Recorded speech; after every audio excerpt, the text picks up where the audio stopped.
Have you ever booked a remote cabin for a relaxing weekend getaway? The kind of place with no cell service, just you in the woods? But what if that silence wasn't peaceful? What if it was a heavy, suffocating quiet that felt like it was listening? We rented a place deep in the mountains, a tiny cabin that looked rustic and charming in the photos. The owner mentioned it was a perfect spot to unplug, but we didn't realize how completely isolated we'd be. The first night, we noticed them. Strange stick figure carvings on the cabin walls. They looked old, like they'd been there forever. The next morning, new carvings had appeared.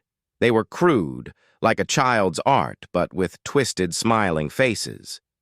That night, a faint giggle woke us up. It sounded like a little girl just outside the window. We looked, but all we saw were trees and the pale moonlight. Then we heard it again, closer this time, and louder. We heard the distinct sound of a small foot tapping against the porch. My girlfriend started to cry. I grabbed a flashlight and pointed it at the window, and that's when we saw them. The stick figure carvings from the walls were standing outside, in a small circle, holding hands. They slowly turned their heads toward our window. We didn't even pack. We ran.